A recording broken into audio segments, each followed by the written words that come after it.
সত্য কিনা বলেন, সত্য কিনা বলুন। এই দলটির নাম ছিল আওয়ামী মুসলিম লীগ। এই দলটির নাম ছিল কি? আওয়ামী মুসলিম লীগ। তখন তারা নারায়ে তাকবীর, আল্লাহু আকবার ধ্বনি দিত, স্লোগান দিত, কিন্তু ধর্মনিরপেক্ষ মতবাদ দলীয় আদর্শ হিসাবে গ্রহণ করার কারণে নারায়ে তাকবীর, আল্লাহু আকবার এই স্লোগান তারা বর্জন করেছে। 1972 সনে যখন তারা ক্ষমতায় এলেন, তখন সংবিধানের শিরোনামে মুসলিম প্রথা সিদ্ধ বিসমিল্লাহির রহমানির রহিম তারা পরিত্যাগ করেছিল। সমস্ত বিশ্ববিদ্যালয়ের মনোগ্রাম থেকে ইকরা বিসমি রব্বিকাল্লাযী খালাক রব্বি জিদনি ইলমা এটাকে তারা বাদ দিয়েছিল। সলিমুল্লাহ মুসলিম হল এই নাম থেকে মুসলিম শব্দ বাদ দিয়েছিল। নজরুল ইসলাম কলেজের নাম থেকে ইসলাম শব্দ বাদ দিয়ে শুধু নজরুল কলেজ করেছিল। এগুলি অসত্য না সত্য? বর্তমান এই সরকার ধর্মনিরপেক্ষ হওয়ার কারণে ইসলাম এবং মুসলিম বিদ্বেষী, তার অসংখ্য প্রমাণ এই জাতির কাছে রয়েছে। দেশের শ্রেষ্ঠ সন্তান হচ্ছে আলেম ওলামা, পীর বুজুর্গ। বলেন সুবহানাল্লাহ। দেশের শ্রেষ্ঠ সন্তান পীর মাশায়েখ আলেম ওলামাদের বিরুদ্ধে কোন জায়গায় কোন দুর্ঘটনা ঘটলেই তাদেরকেই দায়ী করা হয়। হরকুতুল জিহাদ, লাদেন বাহিনী, তালেবান নাম করে আলেমদেরকে গ্রেফতার করে এই সরকার পুলিশ দিয়ে নির্যাতন করেছে সরকার। একথা সর্বজনবিদিত যে সন্ত্রাস এবং হত্যা ধর্ষণের 90% অনুষ্ঠিত হয় কলেজ বিশ্ববিদ্যালয় পড়ুয়াদের মধ্য থেকে।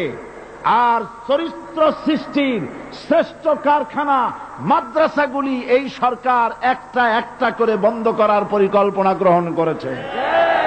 মাদ্রাসা শিক্ষাকে সংকুচিত করে ফেলছে।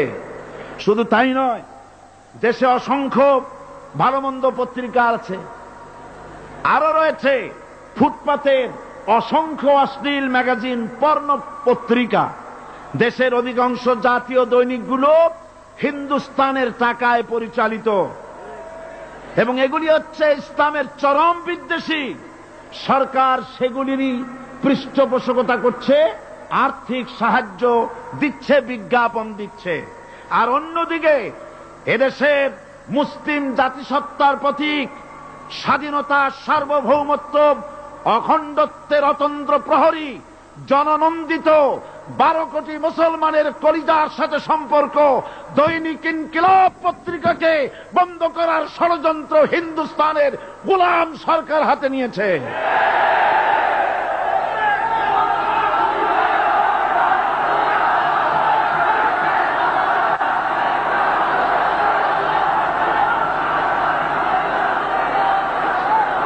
সরকার বস্তুনিষ্ঠ সাংবাদিকতায় ভয় পায়, ইসলামের পক্ষে কথা লিখলে ভয় পায়।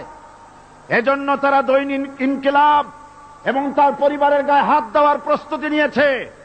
দৈনিক ইনকিলাবের সম্পাদকের গায়ে যদি হাত দেওয়া হয়, ইনকিলাব যদি বন্ধ করে দেওয়া হয়, সারা বাংলাদেশ অচল হয়ে যাবে।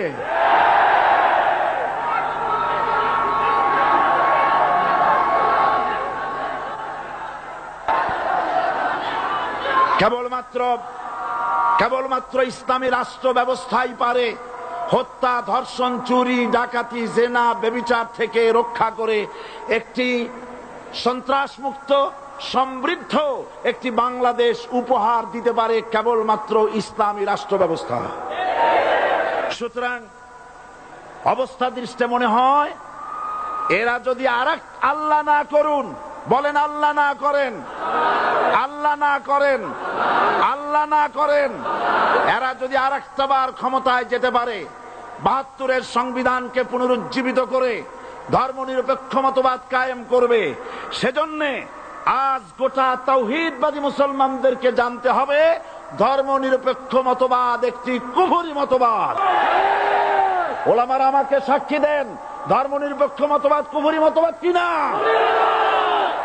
এই কুফরি মতবাদকে বাংলাদেশের মাটিতে যাতে কার্যকরী করতে না পারে তার জন্য গোটা তাওহীদি জনতা রুখে দাঁড়ান।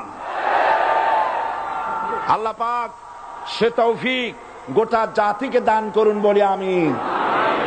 এবার আসুন কোরআনে কারীমের যে কথাগুলি আমরা আলোচনা করতে চাই, আপনাদের সামনে